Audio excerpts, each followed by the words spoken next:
Bonjour et bienvenue pour ce nouveau webinaire du réseau ArtConnect, le réseau des conservatoires et écoles de musique connectées. Aujourd'hui, on a le plaisir d'accueillir un de nos partenaires, Pascal Joguet, qui gère la société Jouer et qui va nous présenter son objet connecté pour faire de la musique. Merci Pascal d'être parmi nous. Je vous laisse la parole pour ce webinaire. Mhm. Merci beaucoup. Merci beaucoup pour l'introduction. Bonjour à tous. Voilà, on est là aujourd'hui pour vous présenter l'instrument connecté qu'on a développé avec mes équipes depuis Bordeaux. On est installé à Bordeaux, dans le sud-ouest de la France. On travaille sur ce projet depuis plusieurs années déjà et il a connu pas mal d'évolutions depuis maintenant un peu plus de 6 ans. Comme vous le voyez un peu dans mon univers, là je suis chez moi. Je suis musicien de formation, je suis pianiste, je suis aussi guitariste. Et puis au fur et à mesure de mon parcours musical, je me suis mis à différents types d'instruments, la flûte, et puis dernièrement les percussions, enfin plutôt la batterie, que je connaissais pas du tout. Voilà, donc passionné évidemment de musique, d'instruments, et aussi gros passionné de technologie.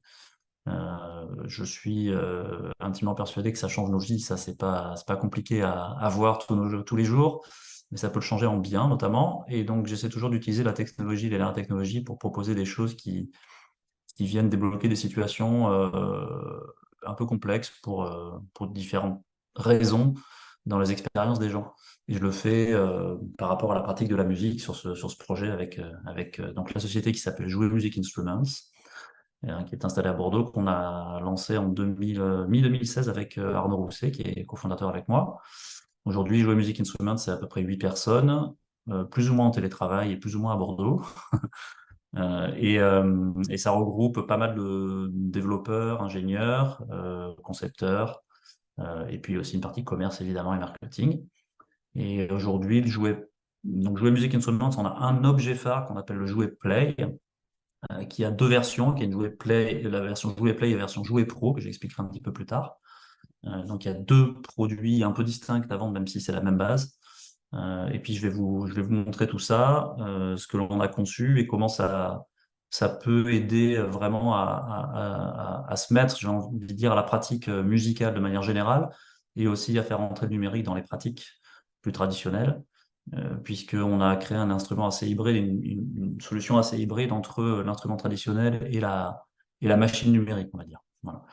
Donc, moi, j'ai une double formation, pianiste classique et jazz à la base. Et à côté, je fais de la musique électronique depuis les années 90. Donc, ça fait un petit moment que je suis dans la musique électronique. J'ai travaillé à l'IRCAM, pour ceux qui connaissent, pendant plus de 5 ans. Voilà, j'ai une grosse culture musique électronique, que ce soit les logiciels, les machines. Je connais vraiment beaucoup de choses là-dedans. Et donc, j'essaie de proposer des choses qui soient vraiment à la frontière, ou pas la frontière, mais peut-être voilà, à l'échange entre la partie instrument traditionnel et la partie musique numérique, qui est évidemment en plein boom, mais qui a encore pas mal de défauts, on va dire, même si elle ouvre beaucoup de portes, mais elle a encore aussi des défauts. Tout comme les instruments traditionnels sont très présents, mais ils ont aussi quelques défauts, on va en parler juste après. Et donc voilà, l'idée c'est de proposer de trouver un peu le meilleur des deux mondes pour proposer des instruments et des expériences, surtout pour les gens qui s'y mettent, qui soient différentes et qui soient plus simples d'accès et qui donnent envie d'avancer et de s'y mettre, quoi. Voilà. Je vais vous présenter rapidement peut-être l'instrument et ce qu'on a développé. Alors, il y a trois composantes principales. Il y en a une première qui est juste là avec moi, qui est cette planche en bois et en métal, qui est en fait le cœur de l'objet. Cette planche en bois, elle est équipée de technologies qu'on ne voit pas, parce qu'on la veut un peu transparente, c'est-à-dire qu'elle transparaisse pas. Mais à l'intérieur de ça, il y a pas mal de technologies. Il y a notamment un capteur tactile, multitouch, qui est sensible à la pression. Et donc, qui va permettre de capter tous les gestes qu'on va faire sur cette surface de manière assez précise. Et ça répond très très vite, donc il y a une très grande voilà, rapidité de captation du geste sur ce capteur. Et puis vous voyez, ça se connecte avec un plug USB. Ici, je vais l'enlever. Voilà, on voit qu'il y a un petit truc USB comme sur un smartphone. Je branche ça sur un équipement informatisé. Donc là, je l'ai branché sur mon ordinateur avec lequel je fais cette conférence. Je vais pouvoir vous partager la deuxième partie enfin plutôt la troisième partie de l'objet qui est l'application. Mais avant de vous montrer l'application, je vais vous montrer sur cette planche en bois, qu'est-ce qu'on y fait?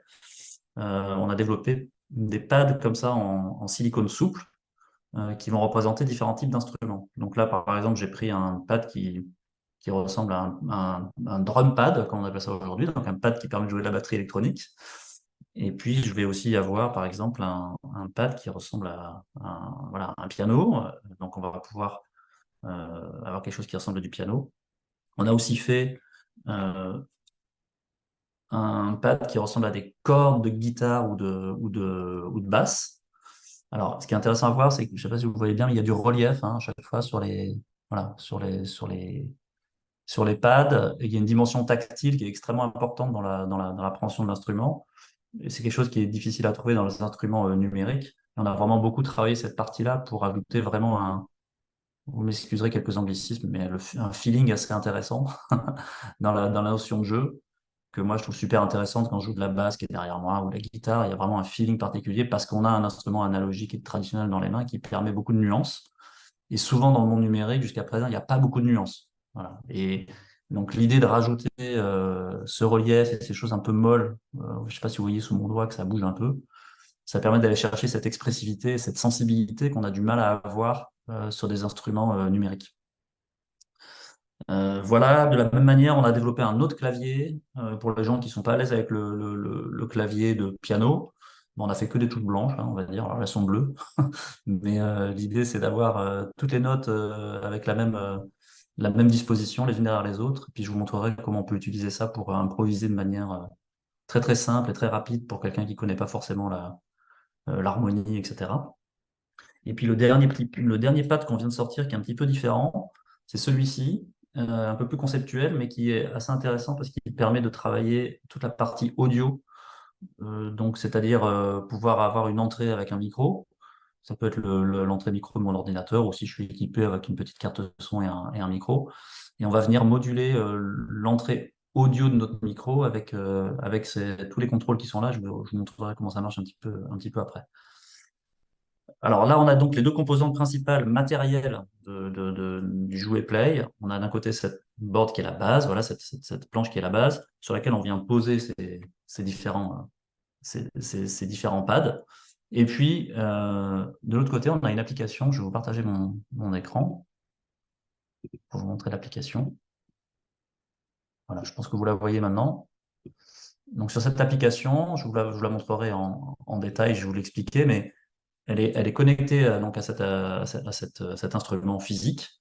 Et l'idée, c'est d'avoir une expérience très fluide qui est dans le monde réel. Alors là, on est à travers une vidéo, donc vous n'allez pas pouvoir l'expérimenter vous-même. Mais vous allez voir que voilà, quand je pose des choses, il se passe des choses dans l'application. Et ça permet une interaction très intéressante entre le monde physique et le monde virtuel, qui est l'application. Et donc, on vient comme ça utiliser tout le numérique, tout ce qui est très positif dans les applications, parce qu'on va voir qu'on peut faire énormément de choses, mais avec une vraie gestuelle qui reste dans le monde physique. Voilà. Là où souvent, si on travaille que sur une application, par exemple sur smartphone, on va avoir une gestuelle qui est très très pauvre en termes d'interaction. Je dis pas que c'est pas bien, je dis juste que ça va pas très loin en termes d'interaction physique. Surtout quand on est instrumentiste, on est un petit peu frustré par rapport à ça, même voire beaucoup. Et donc là, on va rajouter cette dimension physique grâce à cet instrument et aux différents pads qu'on propose. Je vous montre rapidement comment ça fonctionne. Je vais juste enlever le pad pour que vous compreniez. Je vais créer un nouveau projet. Alors, vous m'excuserez, je me rends compte que mon écran est en anglais parce que on travaille beaucoup avec les États-Unis en ce moment et du coup, j'ai tout mis en anglais. Mais quand vous avez votre ordinateur en français, tout est en français. Voilà. Donc, je vais créer un nouveau projet et vous voyez qu'immédiatement, l'application, elle me demande quel pad je veux ajouter. Et donc, je vais ajouter un pad et vous allez voir que automatiquement, il est reconnu par le logiciel. J'ai tout de suite du son. Voilà. Donc ça, c'est la première chose qu'on a vraiment travaillé chez Jouer Musique et qui est pour moi une des choses primordiales pour passer à la pratique numérique et faire en sorte qu'elle soit largement utilisée, c'est d'enlever toute la complexité j'ai que l'anglicisme qui me vient, excusez-moi, de setup, donc de setup de l'appareil, c'est-à-dire de toute la complexité qu'il y a dans les logiciels de musique aujourd'hui pour réussir à sortir un son. Ça va être configurer la carte son comme il faut, ça va être configurer le contrôleur MIDI, pour un petit acronyme dont on parlera plus tard, comme il faut. Il va falloir armer la piste, il va falloir mettre un plugin à l'intérieur, choisir le bon son. Et toutes ces étapes-là, elles font que pour utiliser un logiciel de musique numérique aujourd'hui, il y a une marge de progression qui est assez grande, il faut vraiment rentrer dedans, et c'est de la technique. C'est vraiment la pure technique, c'est de l'informatique en fait, hein. Et donc là, la première idée de jouer, c'est de proposer une solution numérique où il n'y a pas besoin de compétences informatiques pour pour arriver à faire un son. J'ai pas dit qu'on vous rendait musicien en 5 minutes, parce que ça, je ne sais pas le faire, et je pense que personne ne sait le faire, mais à minima, vous avez du son. Voilà. Et ça a pris 30 secondes, vous avez lancé l'appli, vous avez connecté, vous avez posé un pad et vous avez du son. Vous voulez un son de piano, vous prenez le pad de piano, il est reconnu.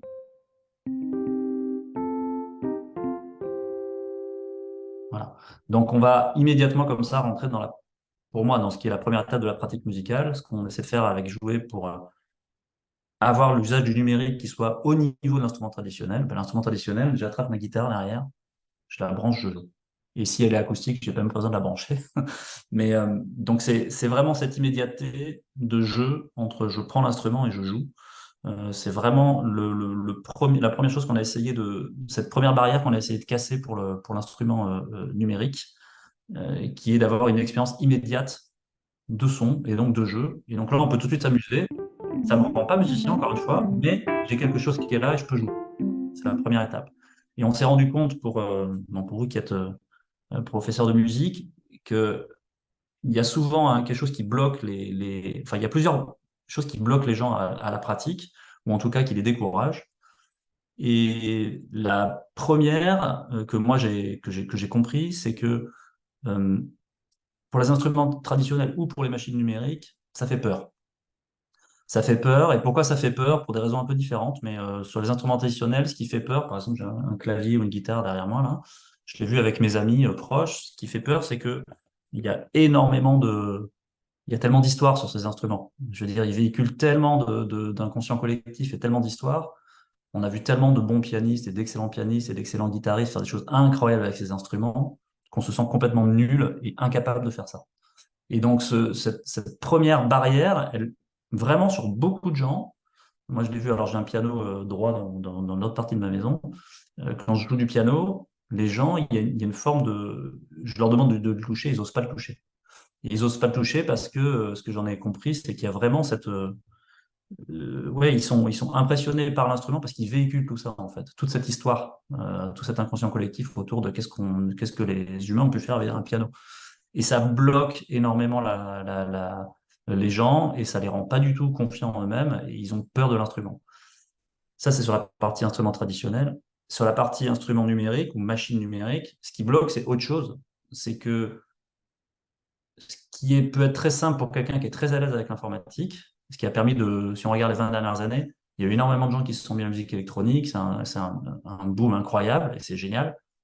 Mais c'est quand on regarde un peu la population qui en joue, c'est quand même une population, excusez-moi du terme, mais un peu geek. C'est pas méchant, j'en fais partie, donc je me mets dedans, mais simplement qui est très à l'aise avec l'informatique, qui sait utiliser les outils informatiques et qui comprend comment ça fonctionne. Donc on est encore dans une étape, si vous voulez, d'utilisation de l'informatique dans la musique, où on est dans la partie geek. Voilà. Et du coup, c'est un autre blocage qui est là pour la partie électronique, c'est que ben, pour utiliser un synthétiseur ou un logiciel de musique aujourd'hui, il faut être un peu geek, voilà, il faut se le dire, c'est tout, c'est comme ça. Et si on n'est pas comme ça, et si on n'a pas le cerveau fait comme ça, ben on n'y va pas, parce que ça fait peur aussi. Je fais une analogie souvent avec l'histoire de l'informatique en elle-même. Si vous vous rappelez le début de l'informatique personnelle avec les PC dans les années 90, il fallait installer soi-même sa carte, les drivers, les machins, c'était très compliqué, etc. Moi, j'ai fait ça parce que j'adorais ça. Il y a plein de gens qui ne sont pas passés à l'informatique personnelle à cause de ça. Et puis, on a vu les ordinateurs évoluer. Et puis, bah, ceux qui ont mieux fait le travail là-dedans de simplification, ça a été Apple. Et notamment, on voit les dernières propositions qui sont l'iPad ou l'iPhone, qui sont ce sont vraiment des équipements informatiques, hein, c'est vraiment des ordinateurs, mais avec une simplicité d'utilisation qui fait que n'importe qui peut l'utiliser et on se fiche complètement de ce qu'il y a dessous. C'est-à-dire qu'on n'a pas besoin techniquement de savoir ce que c'est qu'une extension système, qu'un système de fichiers, etc. Tout ça est masqué et ça permet d'un seul coup de proposer à un large spectre de personnes d'avoir l'expérience, en fait. Voilà. Et donc, chez Jouer, ce qu'on essaie de faire, c'est vraiment ça, c'est à la fois de casser cette barrière de l'instrument traditionnel qui impressionne. Donc là, vous avez vu que déjà, il n'est pas très grand. Donc ça fait un peu moins peur. Il y a ce côté super ludique avec des pads comme ça en silicone qui vient se poser assez rapidement sur la surface. Donc là, vous le voyez à travers une vidéo, mais encore dans le monde physique, c'est encore vraiment plus sympa. On prend vraiment la chose sur son bureau, on le pose, et c'est quelque chose de très ludique. Donc ça parle immédiatement aux gens, ça les reconnaît quelque chose de très, très enfantin et très, très basique. Et puis ben, vous l'avez vu dans l'application, il n'y a rien de compliqué. J'ai juste créé un projet, j'ai posé un pad, tout est fait automatiquement. Donc on casse aussi cette barrière de complexité sur l'entrée dans le numérique, avec des logiciels aujourd'hui qui restent très très complexes à utiliser. Et voilà, donc c'est la première barrière qu'on a voulu casser, c'est cette difficulté d'entrée dans le numérique et cette difficulté d'entrée dans la musique, de manière générale, dans la pratique de la musique, avec un instrument qui soit beaucoup plus accessible, dans le sens, il fait pas peur. Voilà. Il fait pas peur ni sur sa partie physique, ni dans sa proposition numérique. Voilà. Donc ça vous permet un peu de comprendre la philosophie derrière. Et c'est vraiment quelque chose qui me paraît hyper important pour mettre les gens à la musique. Je pense que vous êtes confrontés à ça tous les jours. Alors moi, je suis pas prof de musique, mais j'en côtoie beaucoup et je lis aussi beaucoup de choses, évidemment. Et si les statistiques que l'on donne sont vraies, euh, pour 10 personnes qui se mettent à la musique, il y en a 9 qui arrêtent dans les 12 mois. Donc ça veut dire qu'il y a une grosse perte, en fait. C'est-à-dire que les gens sont motivés, ont envie d'y aller, ont envie de s'y mettre. Et pour X raisons, on pourra en parler après, mais on pourrait interagir là-dessus ensemble. Ça reste 9 personnes sur 10 qui arrêtent parce que c'est pas, ils se disent que c'est pas pour eux. Moi, je pense que c'est pour eux. C'est juste que les outils sont pas adaptés. Et donc, nous, on fait des outils pour essayer d'ouvrir et faire en sorte que les gens puissent vraiment s'y mettre. Voilà. Donc, il y a donc ce premier euh, j'ai encore un mot en anglais qui vient, excusez-moi, mais je vais le trouver en français, ça va pas tarder. Voilà, ce premier verrou qui nous paraît important de faire sauter, c'est ce côté d'être à l'aise avec la proposition et de pas se sentir euh, pas en confiance parce que c'est trop complexe ou qu'il y a trop d'histoire derrière l'instrument. La deuxième chose, et ça c'est plus pour vous en tant que prof, mais c'est vrai aussi pour la pratique à la maison quand on est chez soi tout seul. Le deuxième truc à faire sauter, c'est vraiment ce que je vous ai montré aussi rapidement, c'est le fait que ce soit facile à mettre en œuvre. Et la facilité de mise en œuvre, elle est hyper importante, surtout quand vous avez une séance de 30 minutes avec quelqu'un. Vous avez 30 minutes pour faire quelque chose avec quelqu'un et lui véhiculer quelque chose et faire en sorte qu'il se mette à continuer sa pratique ou à s'y mettre ou à la continuer. Eh bien, il ne faut pas qu'il y ait de difficultés techniques, quoi. Il faut que ce soit tout de suite là, que ce soit possible. Et donc, nous, on passe beaucoup de temps à simplifier complètement ce qu'on appelle l'expérience utilisateur. Ce que je vous ai montré là, c'est vraiment voilà, quelque chose d'immédiat et qui permet de se mettre à la pratique immédiatement. Voilà, pas de barrière par rapport à ça. Et puis la dernière chose, ça c'est plus une expérience personnelle parce que moi je suis passé par le conservatoire de musique, apprendre le piano, etc. Ça a été, je dois le dire, très douloureux pour moi parce que j'étais en y réfléchissant maintenant, je fais partie des gens qui ont continué parce que j'étais d'une famille de musiciens. Et donc, on m'a un petit peu forcé à continuer à faire ça, ce qui était très bien. Hein. Je suis très content de jouer du piano aujourd'hui. Mais je dois dire que l'expérience personnelle, elle était assez douloureuse. Et en regardant un petit peu ce qui s'est passé pour moi, je me rends compte que peut-être la chose qui était la plus difficile pour moi, c'est que, je sais pas, moi, quand j'avais 12, 13, 14 ans, on me faisait jouer des morceaux que j'avais pas du tout envie d'écouter, en fait. Alors ça, c'est quelque chose, je pense, qui est en train de beaucoup de changer dans les pratiques, mais il y a vraiment cette chose où je pense qu'il faut prendre le temps de demander aux gens ce qu'ils ont envie de jouer, de comprendre quel style, quel morceau. On a tous des styles et des choses qui nous touchent profondément, qui sont très différentes. Et je pense qu'il faut voilà, respecter ça et au-delà de le respecter, aller chercher ça. Et du coup, notre proposition par rapport à ça, elle est sur une partie de contenu pour nous. On est en train de développer ça beaucoup en ce moment, mais vous allez voir que si je retourne à la page de garde de l'application, on va retrouver en dessous ici plein de morceaux assez connus, avec des styles très différents, qui vont permettre de rentrer dans la pratique par un style ou voilà, par un morceau qu'on aime bien. Il n'y a rien de révolutionnaire là-dedans, il y a plein de gens qui font ça, mais c'est quand même intéressant d'aller proposer ça parce que c'est une porte d'entrée très intéressante pour activer la motivation des gens. Et d'un seul coup, bah ouais, je sais pas, moi, si j'aime bien Queen, bah, j'ai un début de choses. Voilà, ça va peut-être me motiver un petit peu plus à essayer de faire du rythme. Voilà. Si j'ai envie de mettre à la batterie, peut-être que je peux d'un seul coup travailler sur cette base-là. C'est une boucle super courte, il y a 3 notes, d'accord. Mais déjà avec ça, vous pouvez tellement engager les gens dans la pratique que ça permet de vraiment casser aussi le syndrome de la feuille blanche et le syndrome de ça sonne pas bien. Vous voyez ce que je veux dire? Donc là, je vais vous montrer rapidement. Je vais reprendre une petite patte de batterie. Alors tiens, d'ailleurs, je vais peut-être faire ça. Vous voyez aussi ouais, vous voyez là mon instrument. Donc là, je viens de le poser. Il a été reconnu par l'application. Et puis, vous allez voir que ici, voilà, ça me dit ce qu'il faut que je fasse. Alors, c'est pas parce que ça me dit que je vais y arriver, mais en tout cas, je comprends qu'il y a des cases à toucher, etc. Et puis, ce que ça va me permettre de faire, c'est que je vais pouvoir couper le son original. Bien. Donc, je vais pouvoir essayer. Alors, je me rends compte qu'il y a de la latence sur mon système audio, donc là, je suis en retard.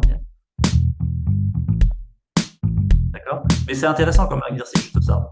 Et tu cette petite boucle. Voilà. Et puis, on peut faire autre chose si on veut. Donc, c'est une manière de rentrer dans la pratique musicale qui est super intéressante parce que on a une base sonore qui est là, on part pas de zéro. C'est une petite boucle toute simple. Mais vous voyez que je peux aussi couper les instruments, les remettre, etc. Donc, ça permet de rentrer dans la pratique musicale avec une aide. Voilà, c'est juste une aide en plus. Je peux aussi, par exemple, remettre la batterie. Je peux, par exemple, juste la mettre un petit peu moins fort. Et ça me fait un guide.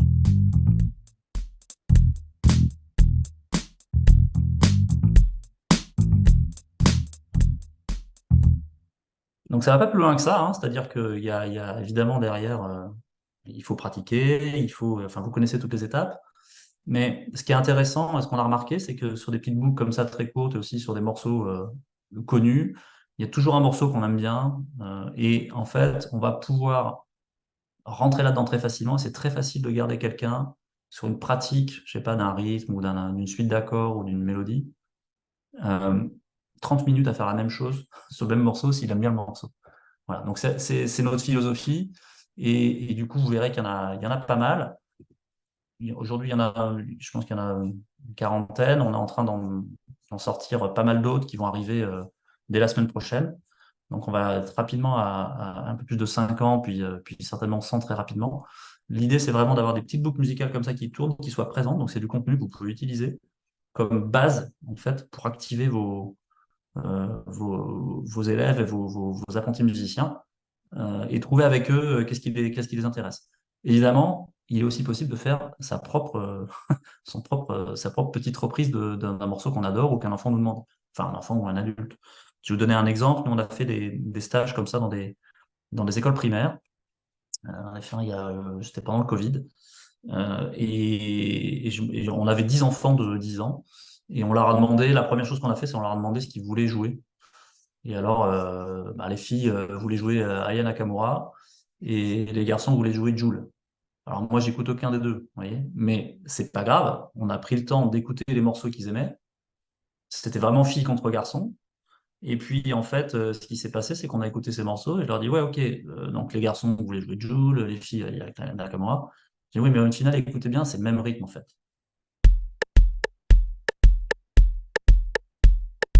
Voilà, ce petit rythme de reggaeton. On s'est mis à les faire travailler ce rythme de reggaeton avec les garçons qui avaient en tête Jul et les filles qui avaient en tête Aya Nakamura. Ils ont fait ça pendant des heures. Et c'est-à-dire qu'en fait, on n'a pas pu les arrêter, c'était plus addictif que YouTube. C'était des séances de 3 heures, donc c'est très long, 3 heures pour la musique avec des enfants. On les a mis là-dedans. On les a eu 3 heures pendant 4 jours, donc c'était 3 heures par jour pendant 4 jours, donc c'est quand même très long comme séance. Ils n'avaient jamais fait de musique, ces enfants. Dès le deuxième jour, ils voulaient plus sortir en récré. Donc c'était 3 heures d'affilée. Et c'était vraiment un peu addictif, mais pour les bonnes raisons. Et ils sont rentrés dans ce rythme. Il y en a qui ont réussi au bout du premier jour, il y en a qui ont réussi au bout du deuxième jour, il y en a qui ont réussi au bout du troisième jour. Et ceux qui avaient réussi avant, on leur faisait jouer après une suite d'accords, très simple sur le clavier. Et en fait, il s'est trouvé qu'au bout de 4 jours, on a fait un petit concert avec trois jouets play, batterie, basse et clavier, plus quelqu'un qui chantait. Et ils ont pu, en bout de 4 jours, réussir à faire quelque chose et à se produire. Voilà. Et ça, ça montre ce raccourci qui est possible parce que bah, il y a une plateforme qui permet d'enlever tous ces verrous dont je vous ai parlé avant. La peur, le fait que ce soit facile à mettre en œuvre et le fait qu'il y ait du contenu qui vous permette de démarrer très rapidement. Voilà. Donc c'est vraiment les 3 axes principaux sur le Jouer Play, c'est de proposer une plateforme qui permette de mettre les gens à la musique et de faire en sorte qu'ils aient envie, en fait, voilà, et qu'ils soient contents de ce qu'ils mettent en œuvre. Et ce qui est intéressant, je vous ai montré rapidement là, le, le, le morceau de Queen. Nous, on fait un travail de sound design, etc. aussi, pour avoir des sons qui soient proches de l'original. C'est jamais aussi bien que l'original, c'est pas le but. Mais il n'empêche que vous rentrez dans le son. Vous rentrez dans cette chanson, vous rentrez dans cet univers. Et quand je joue la partie de basse ou que je joue la partie de batterie, elle est très proche de l'original. Donc j'ai pas de, comment dire, j'ai pas de grand écart entre ce que j'entends dans le morceau d'origine et ce que moi je suis en train de jouer. Et ça, c'est quelque chose qui est très frustrant en général quand on débute, enfin moi en tout cas qui fait de la guitare aussi. On s'achète une super guitare, ou même si on n'a pas une super guitare, on a une guitare, on s'y met, et on espère qu'on va avoir le super son de je sais pas qui, de David Gilmour, enfin ça dépend qui on aime. Et en fait, on en est très très loin. Voilà. Et ça, c'est super frustrant. Voilà. Et du coup, l'idée là, c'est d'avoir aussi une sonorité qui soit très proche de l'original et qui vous fasse rentrer dans cette chanson, qui vous fasse rentrer dans cet univers. Et le fait d'être partie prenante du morceau, ça joue énormément en fait, d'avoir envie de le jouer, de continuer à le travailler en fait. Voilà. Et après, encore une fois, ça change rien. En fait, il faut pratiquer. Hein. Ça, c'est, vous le savez, pour réussir et pour réussir à faire d'un instrument, il faut pratiquer. Mais on essaie de proposer des choses qui permettent comment dire, de simplifier cette pratique et de la rendre un peu plus sympa et un petit peu plus granulaire. Granulaire, ça veut dire quoi? C'est par petites touches. Voilà. Moi, je crois beaucoup au micro-apprentissage et au fait d'avancer petit à petit. Et donc, voilà, ces mini-books de plein de morceaux différents, elles permettent elles permettent ça. Et je vous parlais au début de ma propre expérience. Moi, je suis pianiste à la base et guitariste. Je me suis mis au rythme grâce au Jouet Play. J'avais pas du tout prévu ça, hein, mais comme Arnaud avec qui j'ai monté la société, lui, il est batteur, donc on a beaucoup travaillé cette partie-là aussi. Et c'est marrant, lui s'est mis un peu au clavier et moi je me suis mis un peu à la batterie. Je suis pas du tout batteur, mais en tout cas, j'ai acquis des choses d'un point de vue rythmique que j'avais pas compris en 20 ans de pratique de piano. Donc c'est super intéressant aussi, même pour les musiciens assez chevronnés dans un instrument, d'aller s'essayer à d'autres instruments et de se rendre compte qu'en fait ça vient vous nourrir sur des choses que vous aviez pas forcément soit compris, soit même imaginé. Voilà. Donc voilà, c'est ça la proposition. Et puis qu'est-ce que je peux vous montrer d'autre rapidement dans l'application? Ah oui, et dans ce sens-là, d'aller un peu plus loin dans l'univers sonore d'un artiste, on a commencé à travailler avec certains artistes pour amener aussi vraiment leur palette sonore complètement dans l'application. Donc vous voyez ici ce qu'on appelle les artistes packs. Le premier qui a bien voulu travailler avec nous, il s'appelle Rhodes, je ne sais pas si vous le connaissez, c'est un artiste électronique français qui a fait pas mal de collaborations ces derniers temps, notamment avec le monde de la danse. Il a eu un spectacle qui a beaucoup tourné au Châtelet à Paris. Et c'est quelqu'un que j'ai rencontré il y a quelques années et c'est extrêmement intéressant parce il est typiquement de cette génération et de ce profil de personne qui n'a pas du tout appris la musique de manière classique. Donc, il se considère lui-même pas comme musicien. Donc, c'est intéressant, on a eu cette discussion avec lui et il se considère pas musicien. Et moi, j'étais à un de ses concerts et j'écoute ce qu'il fait et je lui dis à la fin, bah, en fait, il a fait aucun doute, tu es musicien, ça c'est une certitude. Par contre, effectivement, tu n'es peut-être pas instrumentiste dans le sens traditionnel, on l'entend, donc tu n'as pas appris à jouer du piano, de la batterie, de la guitare, de la flûte, etc.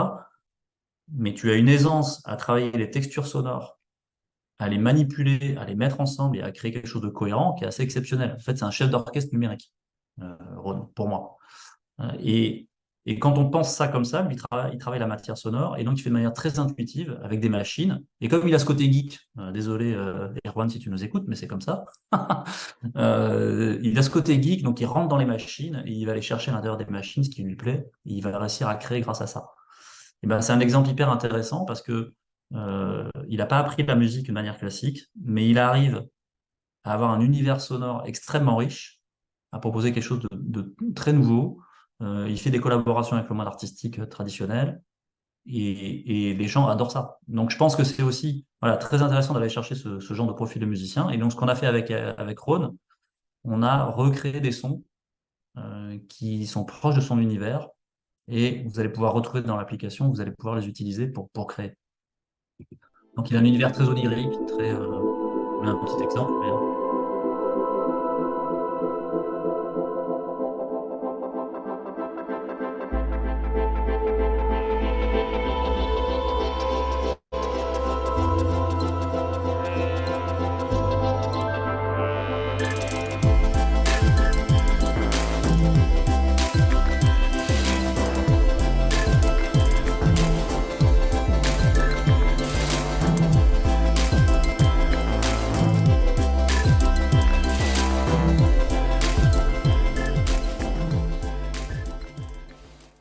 donc, vous voyez, c'est super intéressant. Je pense que, vous voyez, ces nappes sonores, etc., c'est un univers très électronique, mais ça reste aussi très, enfin, à mon sens, voilà, très onirique, etc. Et il y a vraiment, on peut vraiment rentrer dans cet univers et avoir envie de partir dans ces dimensions-là pour commencer la musique. Euh, ou à l'inverse, on a envie de partir de Queen. Vous voyez ce que je veux dire? C'est deux choses très différentes, mais avoir la possibilité de proposer ça et d'avoir dans une application toutes ces palettes sonores qui sont à notre disposition, bah, ça permet de proposer voilà, à des gens très différents d'entrer dans la pratique musicale parce qu'ils aiment.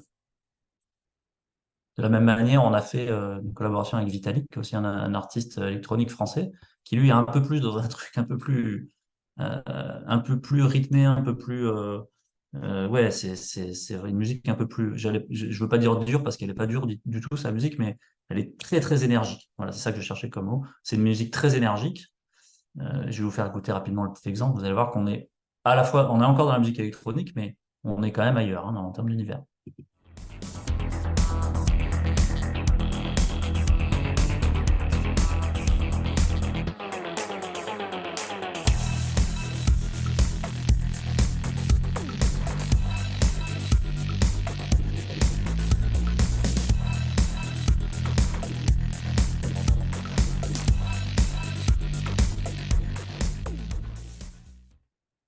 Voilà, donc deux univers électroniques très différents, vous voyez, mais c'est super intéressant parce que bah, peut-être que moi je suis plus attiré par ce style-là ou par l'autre.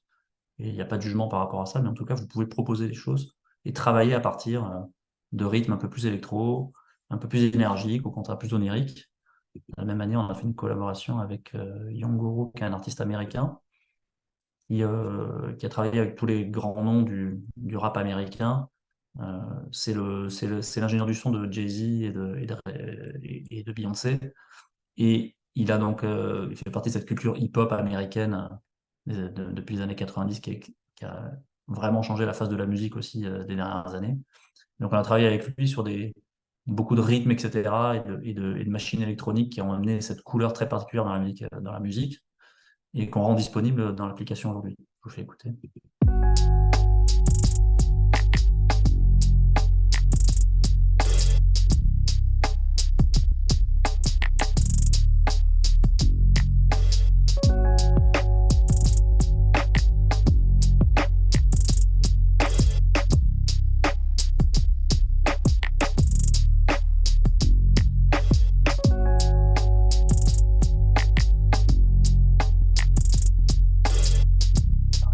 Pas qu'il était si lent, notre exemple. Voilà. Et en fait, à chaque fois, je ne vous ai pas montré, mais vous avez plusieurs sons pour chacun des différents pads et vous allez pouvoir les utiliser dans l'application pour commencer à créer quelque chose. Voilà. Donc l'idée, c'est pas d'avoir des milliers de sons, c'est d'avoir des sons qui vous parlent et qui partent d'un univers qui ont envie, voilà, qui vous motive en fait. Si vous êtes plutôt rap, ben, vous pouvez commencer par ça. Si vous êtes plutôt musique électronique, vous pouvez commencer par ça. Alors, il n'y en a pas beaucoup aujourd'hui des artistes packs, mais c'est quelque chose qu'on est en train de développer. Et néanmoins, ce que je ne vous ai pas montré, c'est que déjà dans la palette de base de sons, il y en a déjà pas mal et on essaie de couvrir des styles très différents. Donc, je vais peut-être passer un petit peu de temps à vous montrer ça. Je vais repartir à créer un projet maintenant que je vous ai montré un peu les différentes facettes de l'instrument. Je vais créer un nouveau projet. Donc ici, j'avais des sons de hip-hop. Et quand je clique ici, vous voyez que j'ai différents types de sons, de sonorités qui sont disponibles. Je peux décider de jouer un truc plus vraiment très, très musique électronique. Je peux aller à l'inverse. On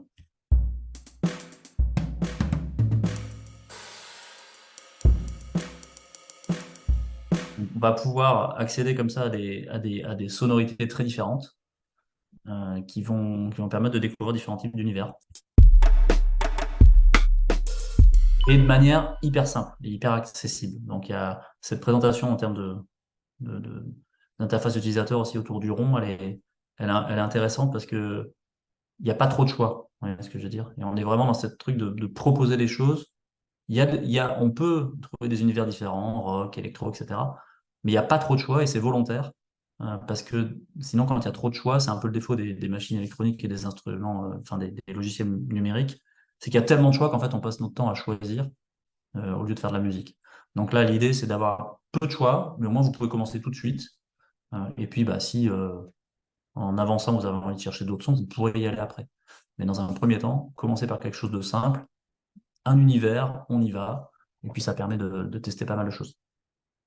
Je vais vous montrer rapidement voilà, les différents sons. Je vais profiter de rester sur celui-ci. On a rajouté une fonctionnalité super intéressante sur ce pad de batterie que vous voyez là. On a rajouté la possibilité de créer ses propres sons. Donc, il y a une partie utilisateur. Et puis, je vais pouvoir créer mes propres samples, en fait. Donc, on va le faire aujourd'hui. On est mardi, on va l'appeler mardi. Voilà, très bien. Et puis ici, je vais pouvoir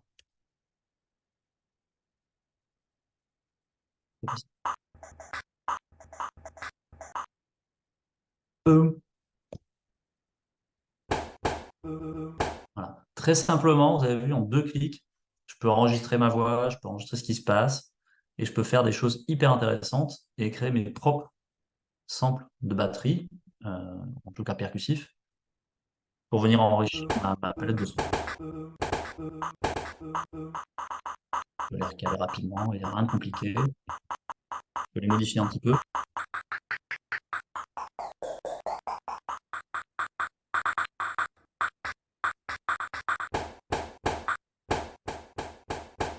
Hop.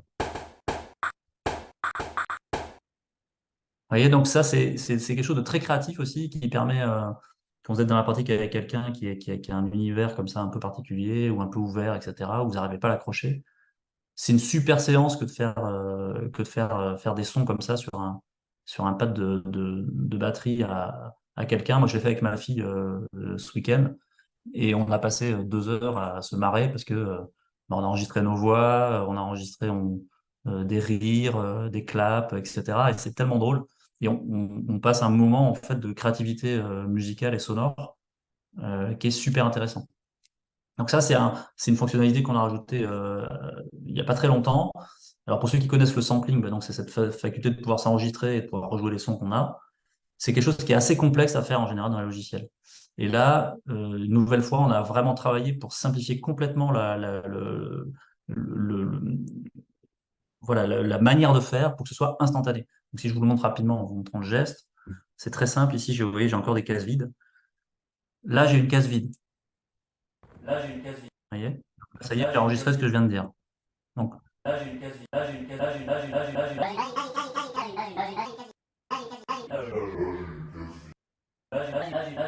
donc je peux rapidement bah, dire ce que je veux, dire ce que je veux, dire ce que je veux. Voilà, vous voyez, et je m'enregistre. Et puis avec ça, on peut créer.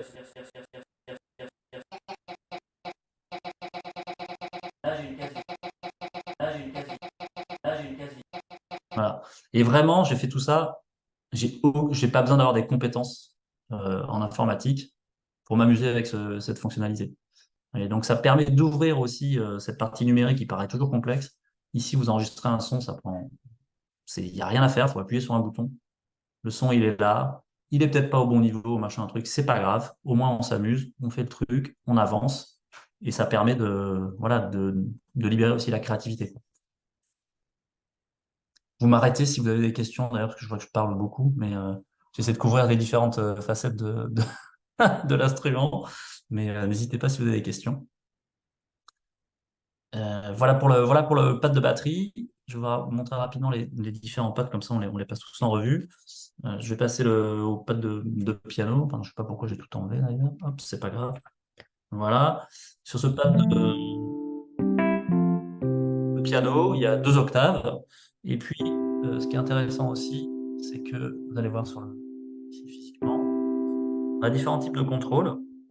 Ici, on a les octaves.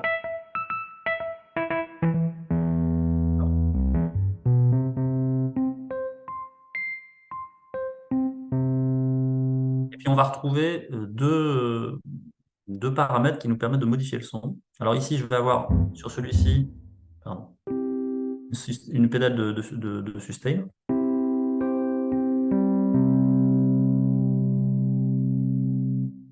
Et puis ici, je vais rajouter un effet, je ne sais pas si vous l'entendez bien. Je vais rajouter un petit crunch, là, une petite disto sur.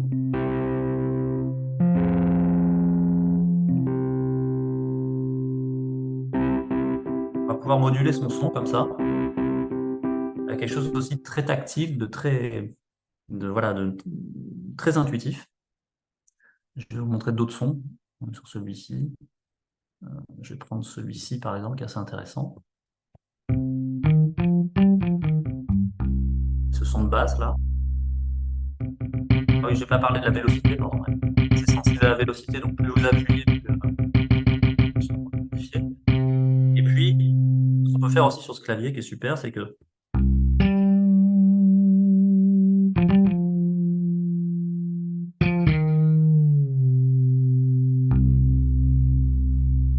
donc je suis sur un instrument numérique, mais vous voyez que je peux aller chercher une sensibilité, une nuance qui est assez proche des instruments traditionnels.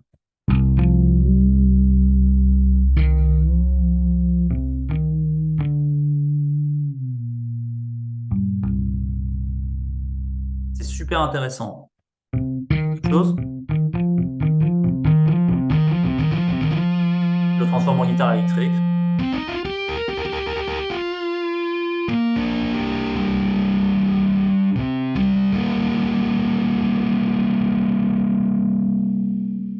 Donc c'est hyper simple d'utilisation, mais c'est très puissant en termes de ce que vous pouvez faire en termes d'univers sonore.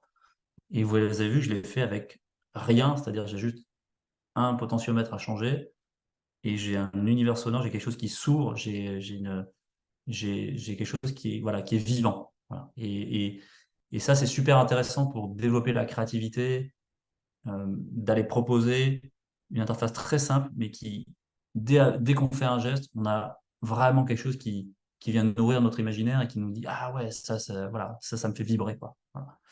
Donc, il y a des univers sonores très différents. Je peux vous jouer à l'inverse un son de synthé. De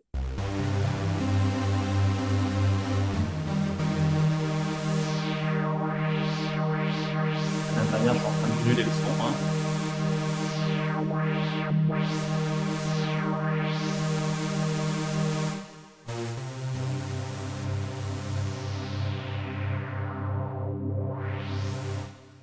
Donc, de manière très très simple, à chaque fois, et que c'est juste ces quelques contrôles qu'on va retrouver sur les différents pads, vous pouvez moduler le son. Voilà. Vous pouvez le moduler et ça vous permet de découvrir des univers sonores qui vont vous parler. Voilà pour le pad de piano, je pense que j'ai fait à peu près le tour. Celui-ci, je vous montre aussi super intéressant pour aller plus loin que le piano pour les gens qui ne maîtrisent pas la gestuelle du piano. Celui-ci, en fait,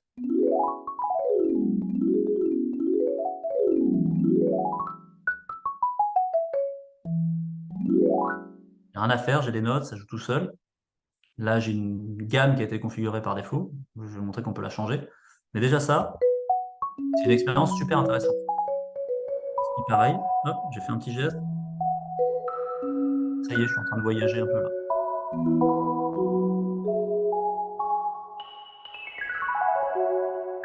Ça, ce son-là et cet instrument-là, je vous donne juste cette anecdote, mais c'était super intéressant. Dans l'atelier qu'on a fait, là, je vous ai parlé tout à l'heure avec ses enfants de 10 ans, il y avait une petite fille qui était allophone, qui avait jamais parlé dans cette école. Et voilà, elle était complètement à part des autres. Elle n'arrivait pas à faire le rythme parce qu'en plus, elle n'arrivait pas à synchroniser ses gestes. Et donc, on lui a mis ce pad dans les mains avec ce son. Et en fait, elle est partie là-dedans. Elle est vraiment partie. Elle a fait ça. Pendant des heures, elle a fait ça. Et le deuxième jour, elle s'est mise à chanter. Et en fait, personne n'avait jamais entendu le son de sa voix. Et ça a été un moment assez magique. Et en fait, on lui a fait faire ça en live. Moi, j'ai joué avec elle, j'ai fait un petit rythme pour l'accompagner. Elle a fait ça pendant 3 minutes en live devant tout le monde. Et elle a chanté dans son dialecte africain parce que c'est ce qu'elle maîtrisait. Et c'était la première fois que les gens entendaient sa voix. Et donc, c'est pour montrer qu'il y a, voilà, il y a des choses comme ça qui peuvent se déverrouiller. Euh, Juste un son, une interface. Il n'y a pas besoin d'aller chercher plus loin, il n'y a pas besoin d'avoir trop de complexité, mais je trouve que ce qui est intéressant, c'est d'aller chercher ce qui va parler à cette personne à ce moment-là. Vous voyez, donc typiquement, là, cet enfant qui n'était pas capable de faire un rythme, elle n'était vraiment pas capable parce qu'elle avait certainement un handicap quelque part qui l'empêchait de faire ce rythme correctement. C'est pas grave, on trouve autre chose et avec le même instrument, on peut lui proposer un univers très différent et on va trouver la chose qui va lui parler et qui va lui permettre de s'exprimer en fait. Voilà, l'instrument, c'est un moyen d'expression, quoi. Donc ça lui a permis de s'exprimer et d'arriver et ben voilà, elle a réussi même à parler, à faire venir sa voix et à la présenter aux autres. Donc c'est un moment hyper important pour elle. Voilà, donc cet instrument, il est super intéressant pour ça. Et puis, si vous voulez rentrer un petit peu plus loin là-dedans, c'est aussi un instrument euh, qui permet d'improviser assez rapidement, parce qu'avec cette gamme, on va voir que on peut la changer assez rapidement. Là, donc j'étais avec une pentatonique de mi majeur, d'accord? Et puis, ben, si je suis en do, ben, je peux faire une pentatonique de do, d'accord? Et puis, si je veux changer et être plutôt en mineur, d'accord? Donc, si j'ai une tonalité de morceau, on est en train de jouer, qui est en do mineur, et ben, vous donnez ça à quelqu'un qui n'a jamais fait de musique, il peut improviser avec vous. Il est en train de jouer, et vous avez juste fait ça, vous lui avez mis un son qui lui plaît, je sais pas, on peut changer de son, peu importe.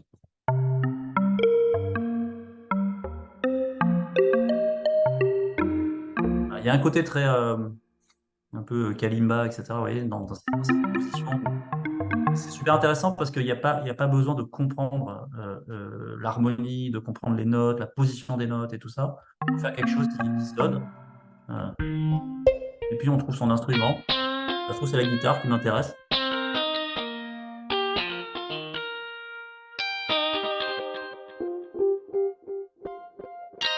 Je teste, je touche, et je crée des univers sonores.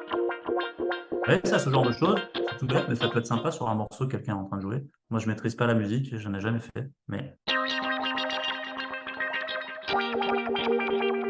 on peut créer des univers sonores assez rapidement et sans être effrayé voilà, par la complexité, encore une fois.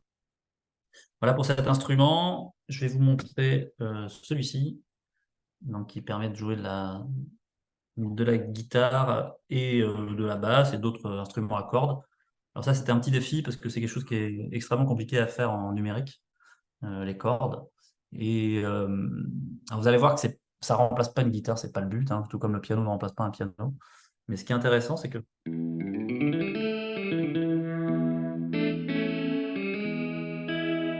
vais quand même pouvoir jouer, rajouter des effets, encore une fois.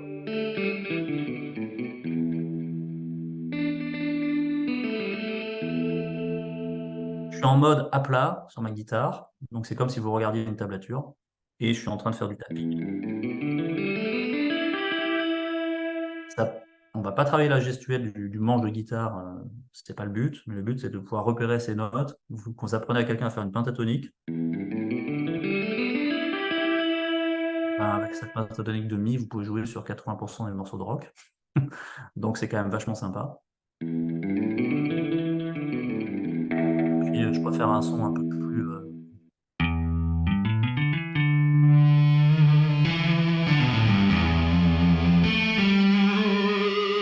Vous voyez ces petits gestes? Ils viennent donner de la vie au son. Et ça, c'est très dur à faire en numérique en général, mais.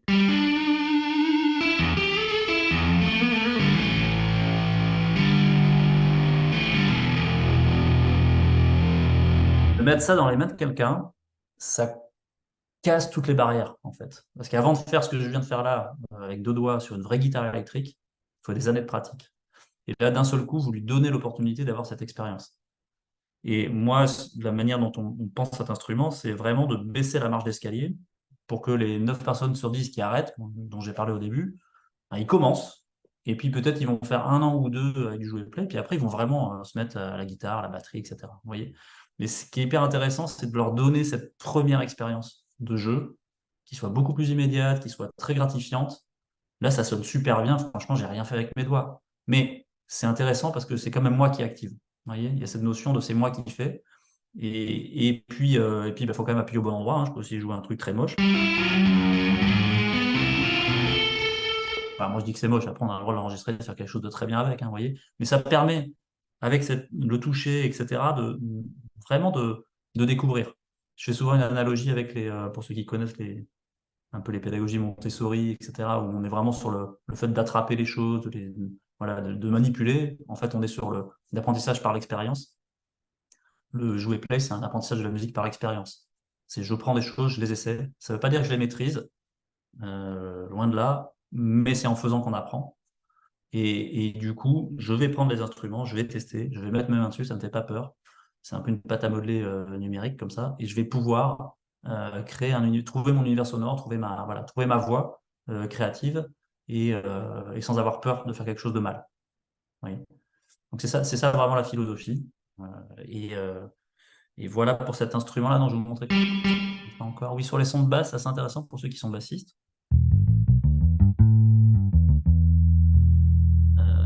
C'est hyper intéressant parce que de la même manière, je vais pouvoir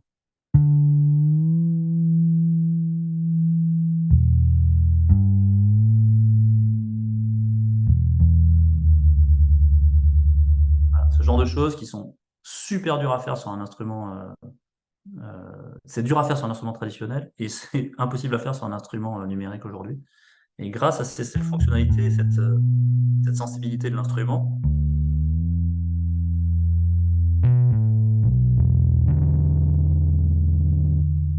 vous voyez qu'en 2 gestes, je vais chercher quelque chose de très sensible et avec beaucoup de nuances.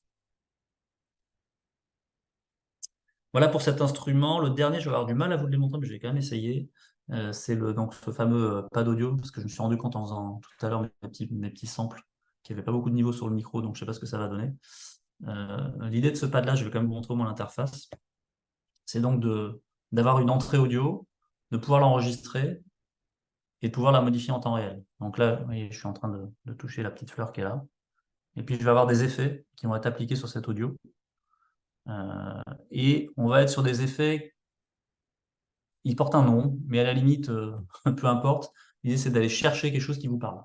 De la même manière, d'aller dans un côté très, très créatif. Et de l'autre côté aussi, il y a d'autres effets ici qu'on peut manipuler en temps réel et qui vont venir se rajouter aux effets de gauche. Et ça permet d'ouvrir pareil un univers sonore à quelqu'un qui est plus facile qui est plus à l'aise avec un micro qu'avec un clavier. Vous lui mettez un micro, il chante une chose ou il parle et il va pouvoir modifier sa voix en temps réel. Alors je vais quand même essayer, je ne sais pas si je vais avoir beaucoup de volume, vous m'excuserez, on va faire un test. Donc là, je vais simplement parler. Voilà, je suis juste en train de parler et de dire quelque chose et puis on va voir comment ça, je vais pouvoir le modifier. Donc là, je vais simplement parler. Non, pardon, je suis juste en train de parler et de dire quelque chose et puis on va voir comment ça, je vais pouvoir le modifier. Donc là, je vais simplement parler. Voilà, je suis juste en train de parler et de dire quelque chose et puis on va voir comment ça, je vais pouvoir le modifier. Voilà, je vais pouvoir modifier ce son. Donc là, je vais simplement parler. Voilà, je suis juste en train de parler et de dire quelque chose et puis on va voir comment ça, je vais pouvoir le modifier. Donc là, je vais simplement parler. Voilà, je suis juste en train de parler et de dire quelque chose et puis on va voir comment ça, je vais pouvoir le modifier. Donc là, je vais simplement parler.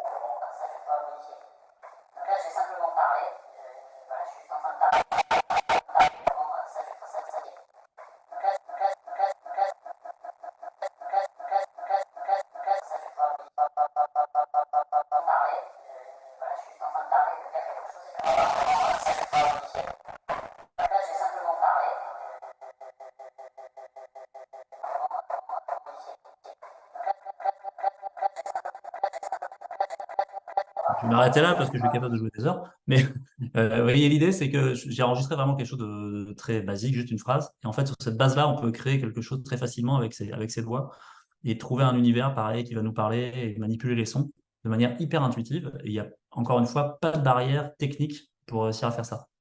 Donc vous mettez ça dans les mains de n'importe qui, il arrive à sortir quelque chose. En tout cas, voilà, il va comprendre que son interaction qu'il a avec l'instrument physique, ça crée quelque chose au niveau sonore et ça permet d'aller déverrouiller pas mal de situations où on est souvent bloqué parce qu'on se dit qu'on n'en est pas capable. Là, il y a vraiment cette ouverture sur la créativité qui est super importante.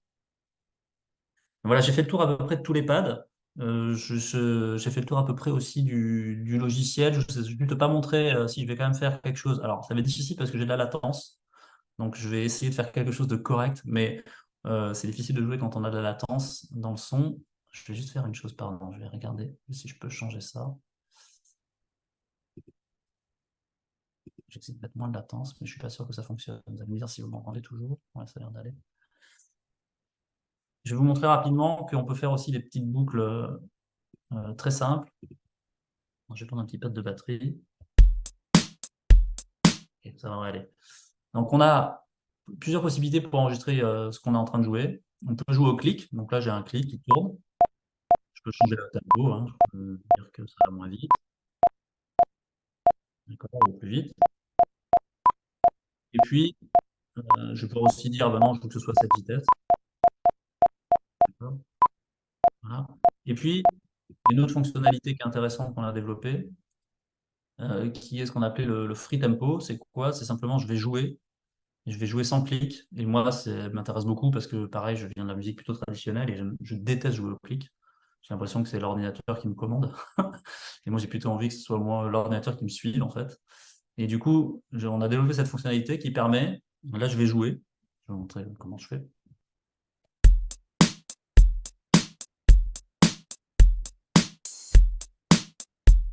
Puis, j'ai juste, en fait, commencé à jouer. J'ai quitté l'enregistrement au moment de la fin de ma boucle.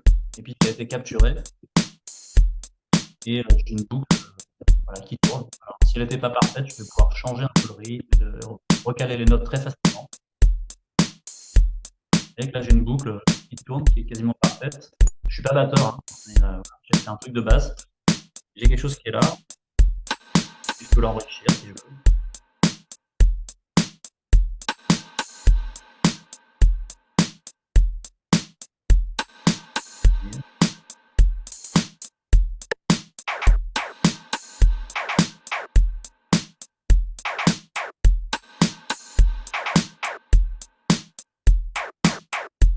J'ai beaucoup quantisé, c'est un peu moins.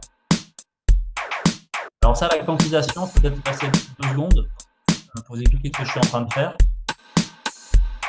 Ce petit curseur ici, vous voyez, les notes sont enregistrées sur cet endroit-là. Et en fait, je vais pouvoir bouger leur position sur la grille. Et donc, si j'ai joué un peu à côté, ça va recaler les notes sur la grille et sur une grille plus ou moins stricte. Vous voyez que j'arrive à avoir des notes en dehors des noirs. Si je fais ça, j'ai que des noirs et des proches. Si je fais ça,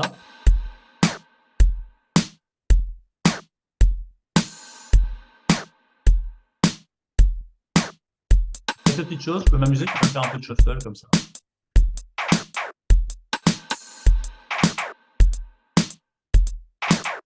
Donc c'est un truc assez créatif aussi, qui est plutôt barbant à la base de l'utilisation, ça en fait quelque chose d'assez sympa. Vous trouvez son flow comme ça. Voilà.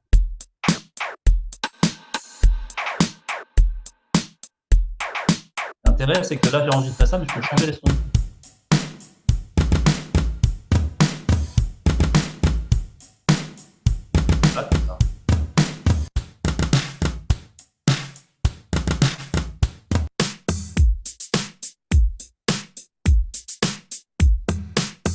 Voilà. Tiens, je vais décider de prendre celui-ci parce qu'il me plaît. Là, je vais juste voilà, changer d'instrument. Dire mon son rapidement.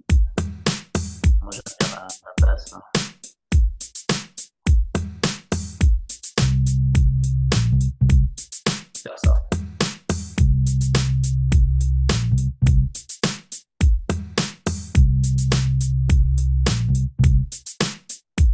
Là, pareil, je vais quantiser un peu parce que je n'étais pas très...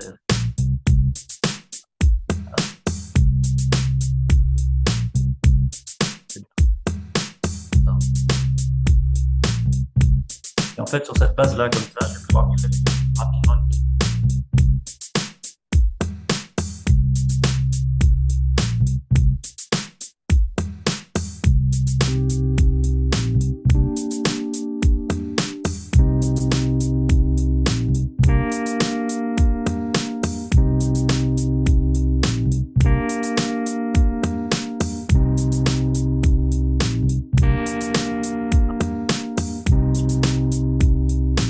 Voilà, un petit idée avec celui de tout à l'heure. Alors, là, c'est des fonctionnalités très simples de l'heure. Là, il est un peu fort. Simple. On va aller mieux avec celui-ci.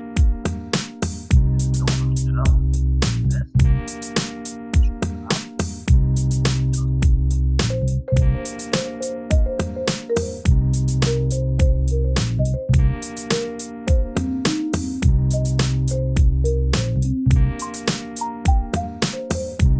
Pas besoin d'enregistrer, je peux m'appeler.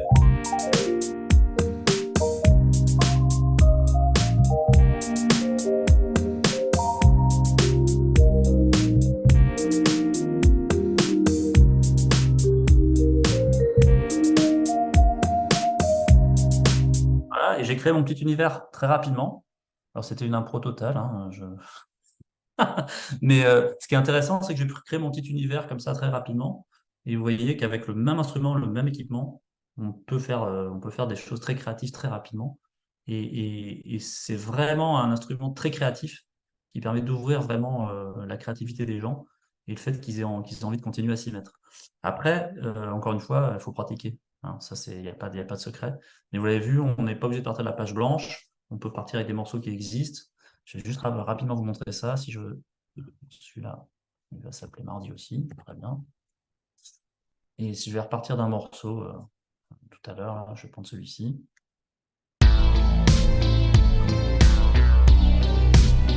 Je vais pouvoir, sur cette base-là, ce morceau-là, je vais pouvoir dupliquer ce morceau-là assez rapidement. Voilà. Paf, je le retrouve dans ma librairie en haut. Hop, dès que car pour la prochaine version, il y a un... Et on a rajouté un cherche, ce qui est pas mal. Voilà, donc là j'ai le même morceau. Hein. Maintenant, ici, pareil, je peux par exemple des recettes.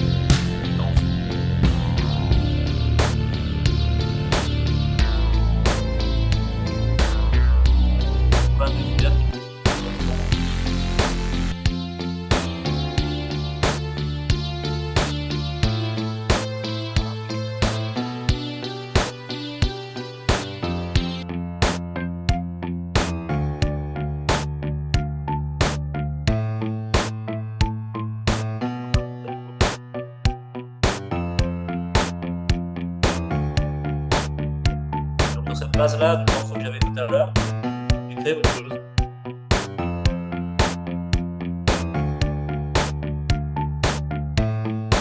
C'est aussi une manière de rentrer dans la création musicale qui est de ne pas partir de zéro, de s'inspirer de quelque chose, et sur cette base-là, de créer son univers et de pouvoir proposer quelque chose de neuf, quoi.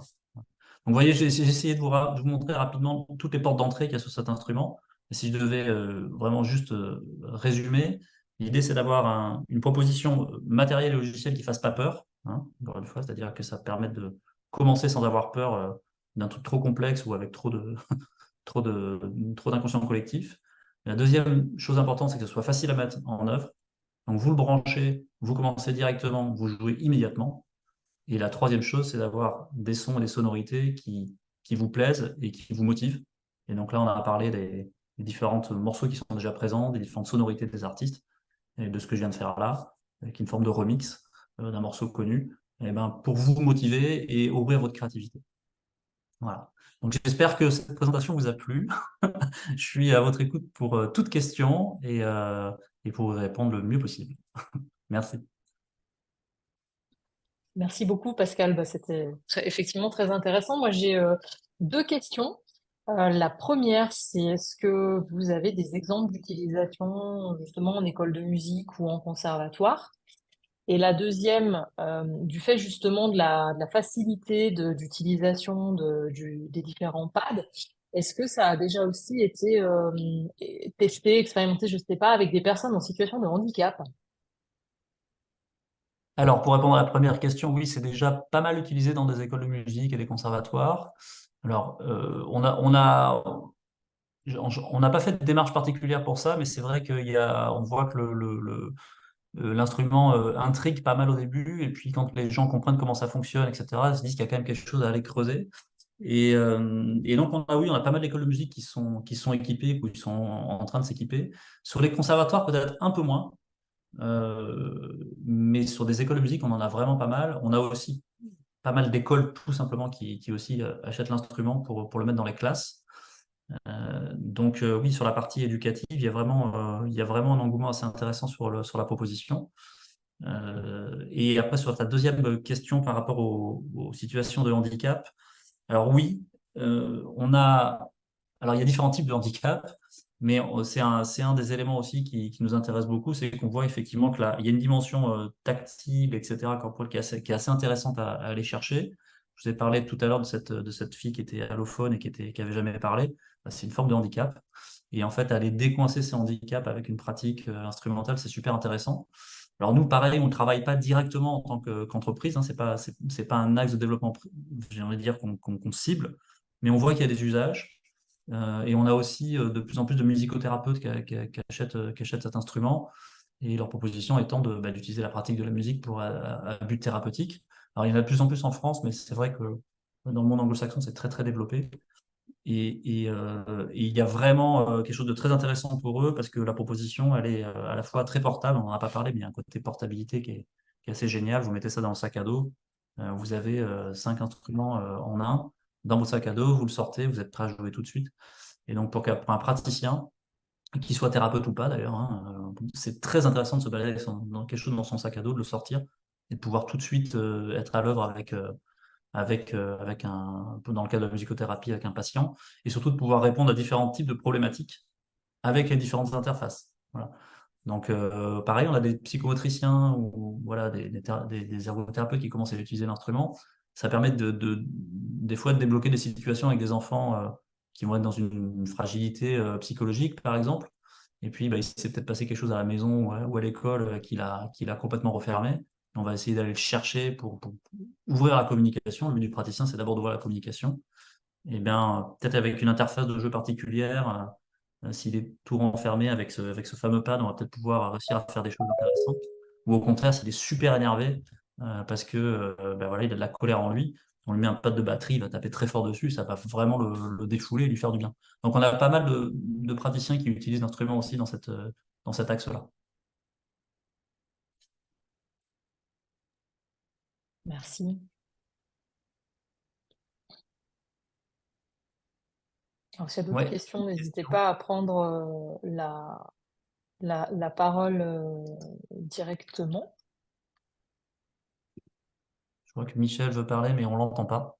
On n'entend pas Alors, Michel. Votre juste, micro est coupé. pas de souci, il faut que je change juste une préférence. Voilà, normalement, ça devrait être bon maintenant. Ah, super. Bonjour. Bonjour. J'aurais aussi deux questions un peu plus techniques par rapport à l'utilisation. Donc, je suis pas arrivé au tout début, donc je m'excuse, mais je voulais savoir si, donc avec les pads et les types d'instruments où il est possible de s'enregistrer donc le son qui rentre, est-ce qu'on peut importer un son, un court extrait? Et l'autre question, tant qu'à faire, j'enchaîne les deux, comme ça je vous laisse répondre Ouais. tranquillement, ça serait de savoir s'il est possible de synchroniser ensemble plusieurs instances du jouet, c'est-à-dire s'il y en a plusieurs, est-ce qu'avec une app, on peut centraliser plusieurs trucs ou est-ce qu'il est possible de synchroniser pour qu'on puisse avoir une quantification globale ou qu'on puisse avoir quelque chose, une sorte d'horloge MIDI, voilà. Ok. Alors sur la première partie de la question, alors, attends, rappelle juste que je dise pas de bêtises, c'était sur ah oui, importer des sons. Donc on peut importer des sons sur l'application, pas de problème. Si on a déjà des librairies de sons, on les drag and drop sur les pads, etc. Donc ça fonctionne très bien. Donc ça, voilà, ça c'est une fonctionnalité supplémentaire qui est disponible. Donc pas de problème pour ça. Et sur la deuxième partie de la question, qui est un petit peu différente, alors on n'a pas aujourd'hui la possibilité de synchroniser deux applications entre elles. C'est quelque chose qu'on va certainement développer dans le futur, mais c'est pas disponible pour l'instant. Par contre, ce qui est disponible et ce qu'on met en œuvre, nous, déjà, dans pas mal d'ateliers, c'est que sur la même application, on peut brancher plusieurs instruments physiques. Donc, ça permet, et c'est assez intéressant, parce que du coup, il y a cette notion aussi d'avoir centralisé les différents instruments. Cette forme de cercle, on l'a fait exprès pour, ça crée un groupe, hein, mine de rien. Il y a pas, voilà, on sort du paradigme des lignes et des colonnes des logiciels pour mettre quelque chose où ça unifie, on joue ensemble. Et donc, en fait, on peut avoir 2, 3, 4, 5, jusqu'à 8 instruments qui sont connectés avec un petit hub USB. On connecte les différents instruments, ils sont reconnus par l'application et on peut jouer à plusieurs sur la même application. Donc, il y a vraiment un jeu en commun. Et ça, nous, on l'utilise beaucoup dans les ateliers, avec des adultes, avec des enfants, euh, pour une pratique commune, en fait. Et ça, c'est super intéressant. Et pareil, de la même manière, on a parlé tout à l'heure, je vous ai montré des petites boucles musicales qui sont fournies. Nous, on a fait les premiers ateliers qu'on a fait comme ça, c'était pendant le Covid. Et quand on n'avait pas le droit de sortir, d'aller au concert et tout ça, on a fait des petits ateliers avec 6-8 personnes. C'était le max autorisé. Et on les réunissait. Et en fait, on leur faisait jouer. Le premier morceau qu'on a fait, en général, je crois que c'était Billie Jean de Michael Jackson ou des choses comme ça. Et en fait, c'est hyper intéressant parce que on avait que 3 personnes par pôle. Et il y en a un qui fait la basse, l'autre qui fait la batterie, l'autre qui fait les accords. Et en 1 heure de temps, ils arrivent à jouer ensemble le morceau. Alors qu'ils n'ont jamais fait de musique, quoi. Et ça, c'est super gratifiant parce que voilà, on est en train de le faire, on a les sons qui sont assez proches, on joue ensemble. Il y a cette notion aussi de communication avec l'autre. C'est pas jouer tout seul, il faut écouter les autres, etc. Donc ça permet de travailler tout ça de manière super simple et encore une fois avec une mise en œuvre qui prend 2 secondes, quoi. Super. Je rebondis du coup. Euh, ça veut dire que si c'est possible à plusieurs, avec l'option qu'on a vue à la fin avec le looper qu'on pouvait rajouter, c'est quelque chose aussi qui à plusieurs, forcément, ça fonctionne aussi sans Ouais, aucun problème. toute la partie séquenceur et tout ça fonctionne à plusieurs instruments. Super, Donc on peut super, enregistrer des boucles à plusieurs, aucun problème. Ouais. super. Merci. De rien, avec plaisir. Je sais pas s'il y a d'autres questions sur la présentation, sur l'instrument, éventuellement.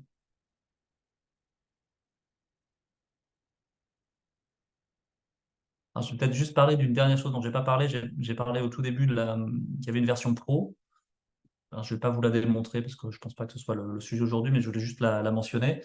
La version pro, donc c'est exactement le même instrument, la même composition.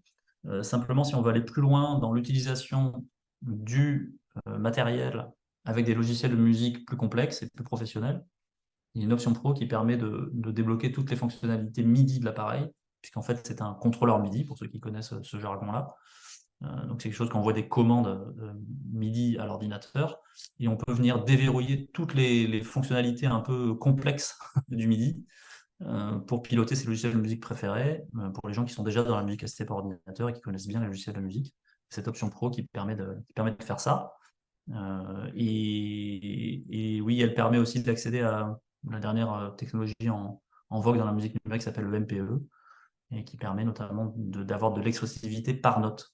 Donc pour ceux qui connaissent un peu, sur les claviers MIDI, par exemple, si je joue un accord et que je fais un pitch bend, donc je veux moduler le son dans la hauteur, eh bien, toutes les notes vont être pitchées. Et là, j'ai la possibilité avec le MPE de pitcher note par note. Donc ça va me permettre beaucoup plus d'expressivité, un jeu beaucoup plus naturel sur la musique numérique. Voilà pour le petit aparté sur la version pro de l'instrument. Est-ce qu'on a d'autres questions éventuellement?